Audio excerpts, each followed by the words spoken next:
Sejam muito bem-vindos ao nosso programa Mate, Agro e Prosa, que hoje vai ser sobre o comportamento dos herbicidas no ambiente. Afinal, todo o defensivo agrícola que a gente aplica, independente se é herbicida ou não, o principal destino dele é o solo, né? Então, roda a vinheta.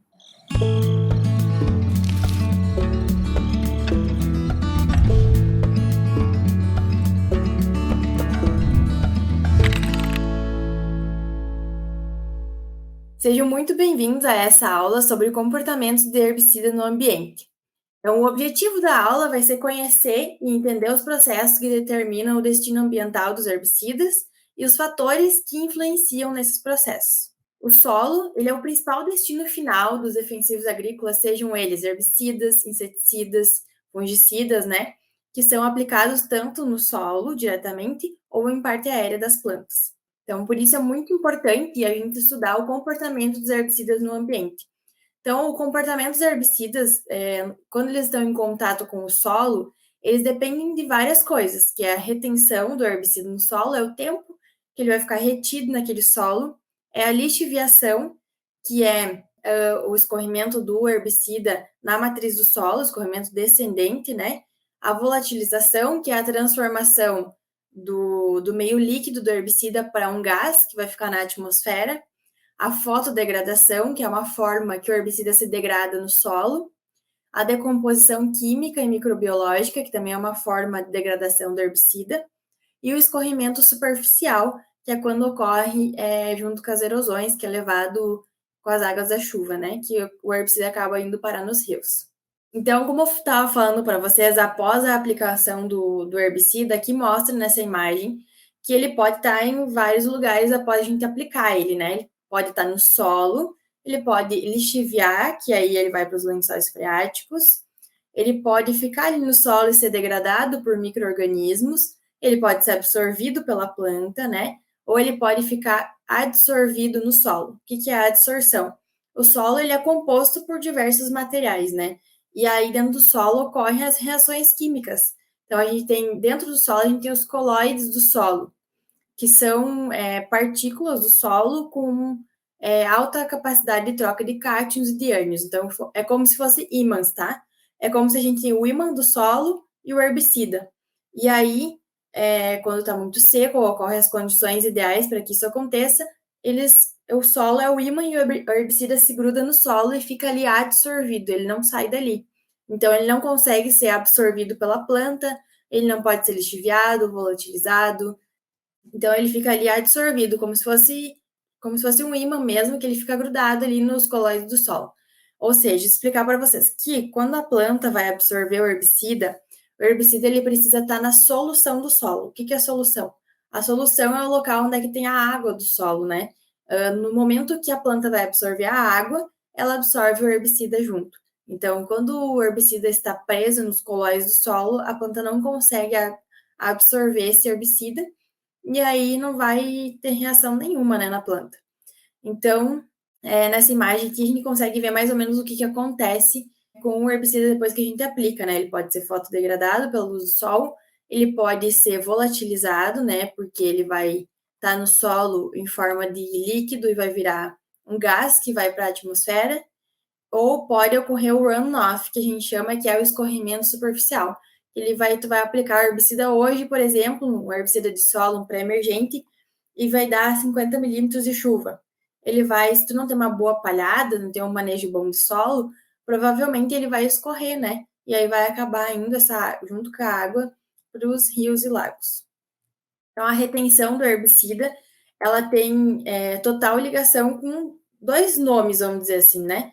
Eu já meio que expliquei para vocês, que é a adsorção e a dessorção.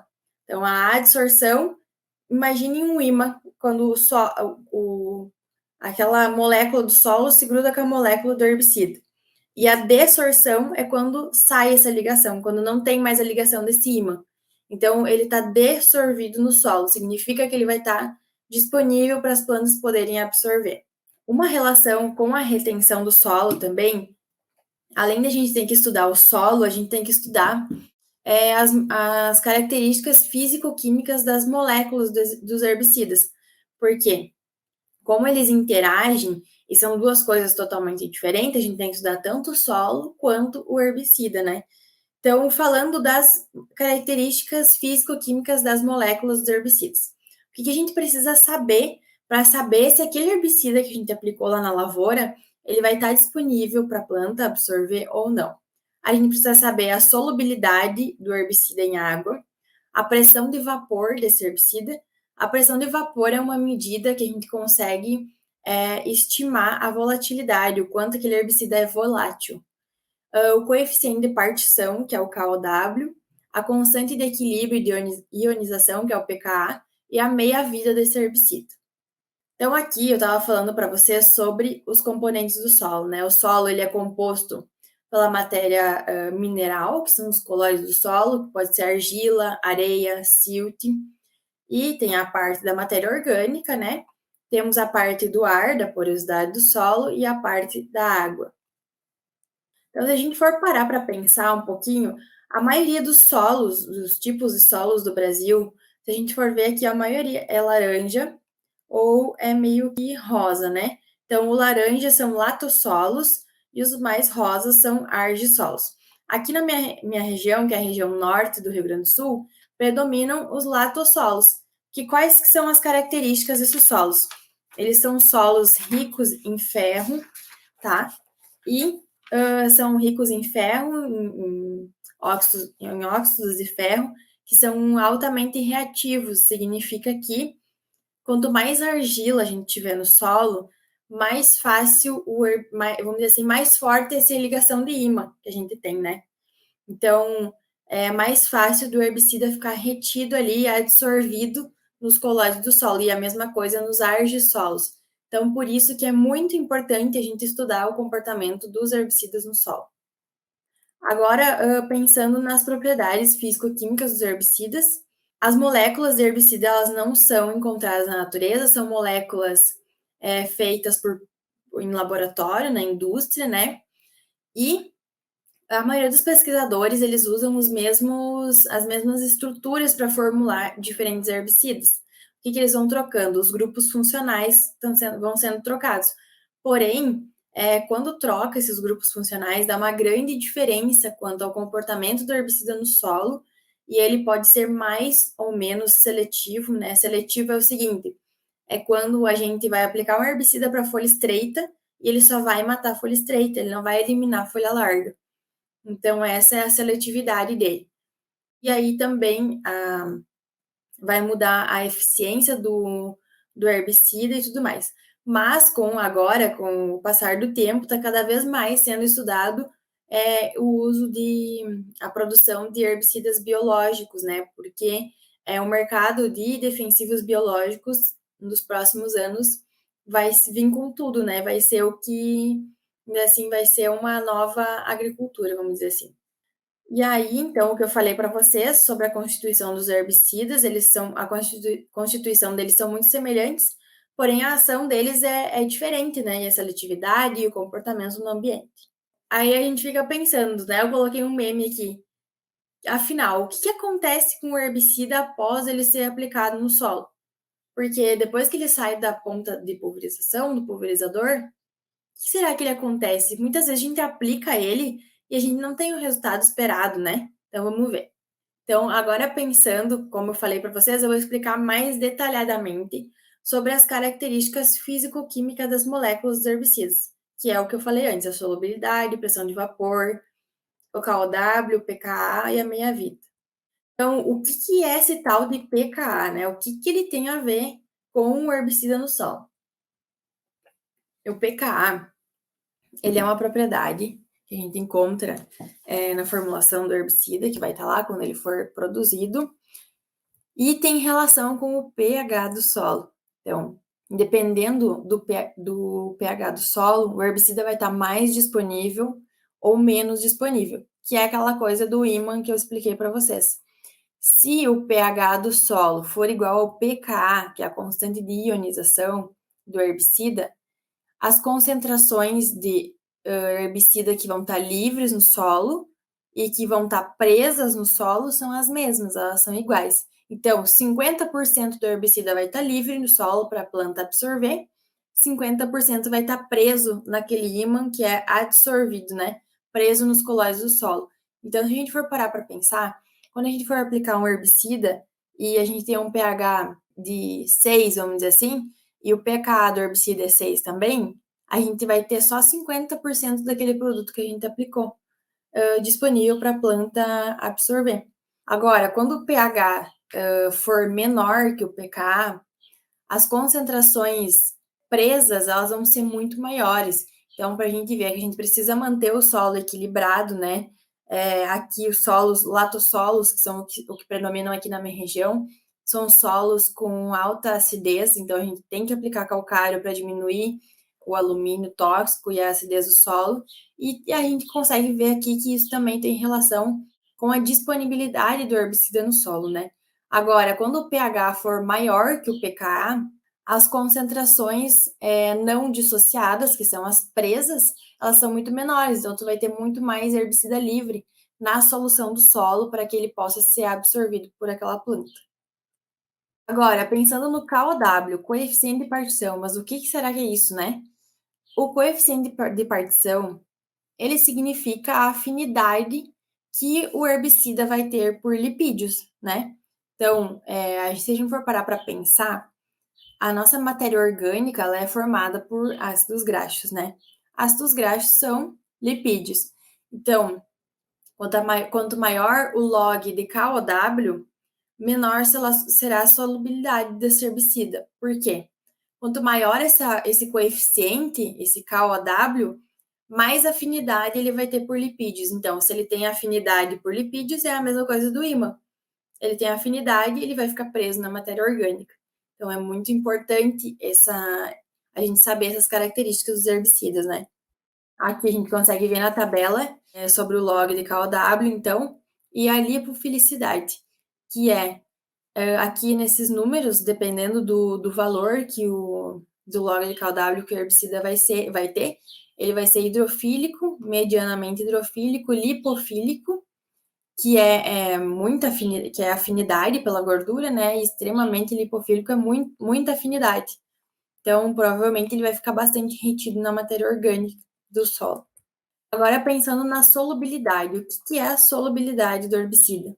É o quanto o herbicida vai estar dissolvido em água em determinada temperatura. Aqui a gente vai ter um exemplo desse herbicida aqui. A gente pode ver que ele tem essas miligramas aqui dissolvidas a 25 graus. E se a gente for pensar no diuron, ele só tem 42 miligramas dissolvidas a 25 graus. Então, qual que tem a solubilidade menor? É esse aqui ou o diuron? É esse aqui, né? Hexazinone, que tem a solubilidade maior, na verdade, que vai estar mais dissolvido na solução do solo. Então, aqui nessa tabela, a gente consegue ver o efeito do pH do solo em questão da solubilidade dele em água. Então, aqui a gente pode ver que herbicidas dá uma grande diferença aqui, ó. O metsulfuron, se a gente for ver, aqui tem 1.000 miligramas em pH 5. 1.000 miligramas estão solúveis, né, dissolvidos no solo em pH 5. Quando a gente passa para pH 7, vai ter 9.500 miligramas. Então, é muita diferença, né, gente? Aqui também o dicosulfuron, a gente pode ver ele 360 vai para 12.000. Então, por isso que a gente deve manter, não é só pela acidez do solo, e sim também pela relação com herbicidas no solo, que a gente deve manter nosso solo equilibrado. Agora, falando de pressão de vapor ou de volatilidade, né? A pressão de vapor é uma medida que ela serve para avaliar o quanto esse herbicida vai ser transformado em gás e vai ser transferido para o meio ambiente, para a atmosfera. Então, a gente vai pensar, vamos aplicar um herbicida, né? Depois que a gente fala que não pode aplicar herbicida nem outros defensivos agrícolas, quando na hora do meio-dia, por exemplo, né? É claro que o sol vai bater nele, ele já vai, aquela água vai se tornar um gás e vai ficar volátil, vai ficar no ar. E pensando que também, quando o herbicida vai estar no ar, qualquer vento que vier consegue levar esse herbicida quilômetros longe da tua lavoura, podendo afetar a lavoura do vizinho, né? Aqui nessa tabela a gente consegue ver a classificação de como que é avaliado, se ele é volátil, pouco volátil, muito volátil, né? Então, é através da pressão de vapor que é medida e é através desses números aqui. Falando em fotodegradação do herbicida, como que ele se degrada? Depois que a gente aplicou o herbicida, ele pode, vamos dizer que a gente aplicou um pré-emergente, tinha muita palha, e aí o que que o herbicida tem que fazer? Quando a gente aplica, ele tem que passar a camada de palha, passar a camada de matéria orgânica, né? Para aí passar os colóides do solo e chegar na solução do solo, ali onde é que tem a água, e ficar livre. Então ele tem várias barreiras. Vamos dizer que a gente vai aplicar agora, a gente está plantando soja aqui no Rio Grande do Sul, tá? A gente está no mês de novembro, estamos plantando soja no Rio Grande do Sul e a gente planta soja e já aplica herbicida. A gente colheu o trigo, então tem muita palhada sobre o solo. Daí a gente vai lá, planta soja e já aplica o pré-emergente. No momento que a gente aplicou o pré-emergente, tem que ter umidade, porque se não tiver umidade, aquele pré-emergente vai ficar sobre a palha e muito provavelmente ele vai ser fotodegradado pelo sol. O que é a fotodegradação? No momento que o sol incide sobre a molécula do herbicida, a molécula do herbicida entende que aquele comprimento de luz é o ideal e ela, tipo, é muito para ela e ela acaba se degradando, como se fosse, se a gente for pensar, a molécula ela se degrada, se quebra, ocorre um rompimento da molécula pela incidência de luz. E a meia-vida do herbicida, o que é essa meia-vida do herbicida, né? É o tempo que ele leva para degradar 50% daquela quantidade que a gente aplicou no solo. E agora a gente vai ver quais que são as interações ambientais e com os herbicidas. Então, os fatores que afetam a retenção do herbicida são a retenção dos colóides do solo, que eu falei antes, né, que é a adsorção, o pH do solo, o teor de água no solo, como eu falei dos herbicidas pré-emergentes, precisa ter umidade no solo, a persistência desse herbicida, que é o quanto tempo ele vai ficar presente naquele solo. Ele pode ficar 30, 50, 60, até 1 ano, 2 anos presente naquele solo, não agindo, né, mas vai estar ali presente aquela molécula. Então, a retenção também depende da topografia do terreno, se é um terreno mais em declive, provavelmente vai correr mais runoff, que é o escorrimento superficial. Depende da intensidade das chuvas após a aplicação, depende do manejo do solo, né, por conta da palhada que eu falei para vocês. Quanto mais palha, dificilmente ele vai ter o escorrimento superficial no solo. E depende também do tipo de solo. Como eu expliquei para vocês antes, mostrando o mapa, né, que aqui na minha região predomina um solo mais argiloso, onde é que a gente tem um solo mais arenoso, provavelmente a gente vai ter menor persistência dos herbicidas, porque eles vão lixiviar muito fácil, né? Porque o solo arenoso ele drena muito mais rápido que o solo argiloso. Então, o que é a retenção? Como eu expliquei para vocês antes, a retenção é o herbicida ficar retido na solução do solo, que ele vai ser adsorvido ou dessorvido, que quando ele está dessorvido, é o inverso de adsorção, né? Que daí ele vai estar livre no solo. Então, a gente consegue saber se o herbicida está retido no solo através coletar amostras de solo, né? São feitos no laboratório, isso, e é através de uma constante que se chama KD, que é a constante de adsorção, que a gente consegue medir através de uma fórmula. E o KOC é a constante de adsorção do herbicida na matéria orgânica. Quanto maior for esse KOC, mais retido o herbicida vai estar na matéria orgânica. Então, menos livre ele vai estar na solução do solo para a planta absorver. Então, aqui a gente consegue ver também uma tabela com relação nos valores de KOC, de retenção na matéria orgânica, né?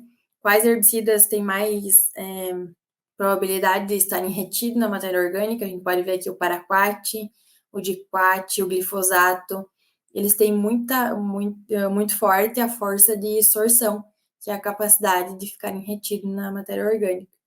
Enquanto aqui, ó, os sazinone e sulfometuron têm menor capacidade de ficarem retidos. E aqui eu peguei um trabalho que a gente pode ver que é sobre a quantidade de herbicida que fica retido na matéria orgânica dependendo do solo. a gente pode ver que num solo mais argiloso, a gente vai ter maior quantidade retida do que em solos menos argilosos. O transporte desse herbicida, como é que ele pode se transportar no solo? Então, ele pode ser transportado por lixiviação, né, que ele vai sair daquele local que a gente aplicou ele, que ele vai estar fazendo um movimento descendente na matriz do solo, podendo ir para os lençóis freáticos. Ele pode ser volatilizado e ir para a atmosfera ou ser perdido por escorrimento superficial. Então, a lixiviação, como eu expliquei para vocês, é um movimento descendente na matriz do solo, e a intensidade da lixiviação, ela depende das características do solo. Então, se a gente for parar para pensar, um herbicida mais retido no solo, ele tem menor chance de ser lixiviado, né?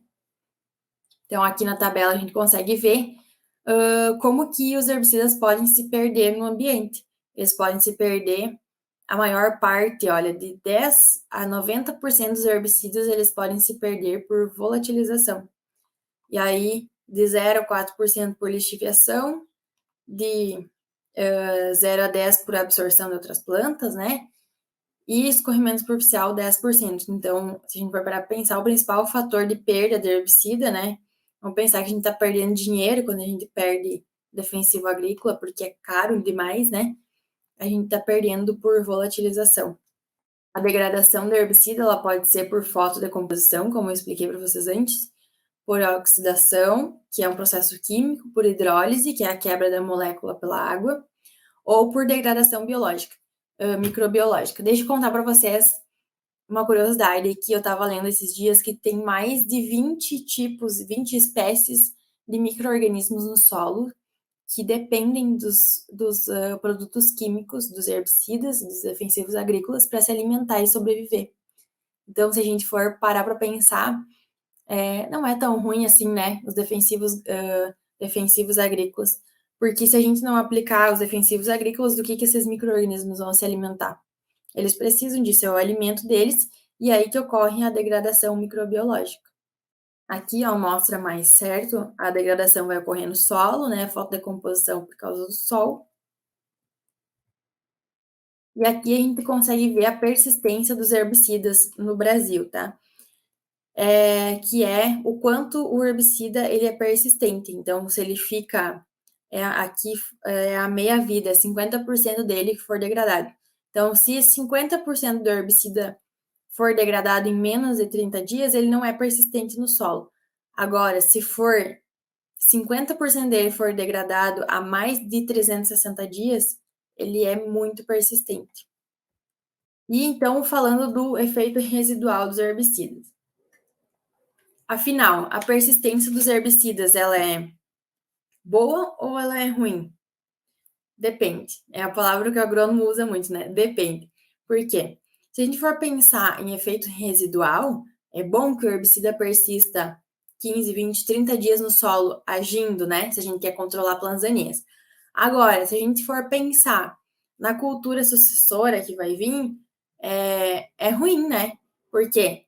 Eu apliquei um herbicida hoje e eu quero plantar semana que vem. Só que eu não posso plantar porque aquele herbicida vai causar dano na soja, por exemplo. Então, quanto menos ele persistir no solo, melhor. Então, tudo depende, é questão de equilíbrio mesmo. Aqui é um trabalho falando sobre o clomazone e o diuron, que são dois ingredientes ativos diferentes de herbicidas, né? Que a gente pode ver que teve o clomazone, ele teve maior persistência em solos mais argilosos, né? Até 71 dias após a aplicação, ele estava persistente, estava ali no solo presente ainda, e controlando 80% das plantas daninhas. Enquanto em solo mais arenoso, ele ficou 25 dias e não teve um controle satisfatório. Pensando no diuron, que a gente pode ver que tem bastante diferença de uma molécula para outra, né? O diuron tem mais estabilidade em solo argiloso, controlou 91% das plantas daninhas ali até 100 dias após a sua aplicação. E em solo arenoso também teve maior eficiência do que no clomazone, mas mesmo assim, os dois persistiram mais em solos argilosos. Então, o que é o carry-over dos herbicidas? O carry-over é o momento que tu vai aplicar o herbicida, é o período que tu aplica o herbicida e tu tem que esperar até plantar a outra cultura. Um exemplo, quando a gente for aplicar o 2,4-D para dessecação, né? A gente aplica o 2,4-D e a gente tem que esperar no mínimo 10 dias para poder plantar soja, para não ocorrer nenhuma fitotoxicidade. Então, por isso é muito importante os produtores rurais ter planejamento da cultura sucessora. Aqui no Rio Grande do Sul acontece muito que a gente tem as culturas de inverno, né? Tem aveia, tem trigo, e aí o pessoal quer plantar soja, porém quer dessecar uma semana antes, 2 semanas antes, e quer plantar soja já. Não tem como, a gente tem que planejar, a gente tem que dessecar bem antes, para que não ocorra nenhuma fitotoxicidade na cultura sucessora. Então, falando de volatilidade, que é o que é a volatilidade, né? Eu expliquei para vocês. A gente está aplicando ali o herbicida, ele vira de forma, ele está em forma líquida, ele se transforma em gás.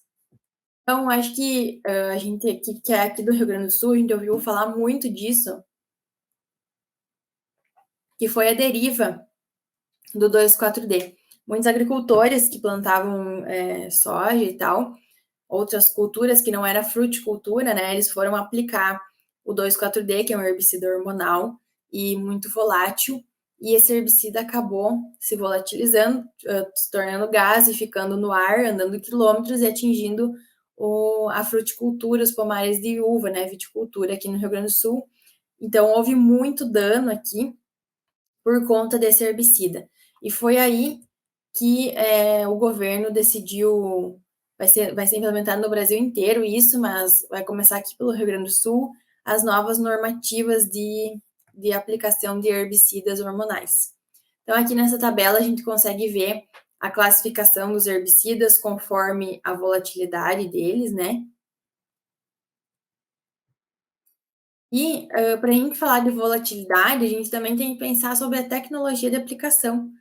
Então, o que é essa tal de tecnologia de aplicação, né? É aplicar em condições ideais, é calibrar o equipamento, é trocar as pontas de pulverização, que seria o ideal trocar cada safra, cada ano. É o uso de pontas de pulverização recomendada, cuidar do tamanho da gota. E aí, o que é tecnologia de aplicação? Parece uma palavra tão difícil, né? Parece algo difícil, mas na real não é. É o básico bem feito, né? O feijão com arroz bem feito.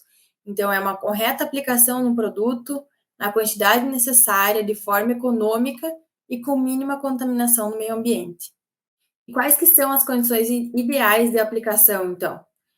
São temperatura de 10 a 30 graus, não pode ser abaixo de 30 graus. Aqui no Rio Grande do Sul faz muito, né? Na safra de inverno, 5 graus a gente tem que aplicar herbicida. Não é recomendado aplicar porque pode ter certeza que boa parte desse produto vai se perder. A planta não consegue absorver porque quando é muito frio o metabolismo dela vai estar mais lento e tu vai estar aplicando para ninguém aquele herbicida, na verdade, né? Porque não vai ter, tu vai estar botando dinheiro fora. E a umidade relativa tem que ser maior que 55%, né, por causa da evaporação, volatilidade do herbicida. A velocidade do vento tem que ser no mínimo 3 km por hora, para não ocorrer a inversão térmica, que é que o herbicida fica pairando no ar e aí ele pode andar quilômetros também e atingir lavouras de culturas sensíveis do teu vizinho ali. E no máximo 10 km por hora para não ocorrer a deriva, né? E quais que são as pontas de pulverização ideal para uma dessecação? Então, as pontas que formam gotas médias e grossas, por quê? Tu vai ter menos chance de ocorrer uma deriva ali. E o que é a deriva? A deriva é o produto fora do alvo, é o produto fora daquele alvo que a gente deseja atingir, que é a planta ou o solo, né? Então, aqui nessa imagem a gente consegue ver bem a diferença das gotas, 125 litros por hectare, a quantidade de calda que a gente coloca, e a cobertura que dá, né? Que foi testado em papel hidrossensível. A gente pode ver que gotas finas têm maior cobertura, então a gente vai utilizar para um fungicida, por exemplo. Gotas médias também têm boa cobertura, grossas e muito grossas. Quando a gente tiver um herbicida sistêmico, a gente não precisa ter muita cobertura, né? Porque ele vai se mover dentro da planta. Agora, quando tem herbicida de contato, a gente tem que ter uma maior cobertura. Então, o programa de hoje era isso, pessoal. Espero que vocês tenham gostado e que vocês aproveitem muito desse conteúdo, coloquem muito em prática, tá? E qualquer dúvida que vocês tiverem, podem mandar para a Strix ou podem me contatar na minha rede social, que é @hackguadanin. E nos vemos no próximo programa, buscando cada vez mais por conhecimento. Tchau, obrigado!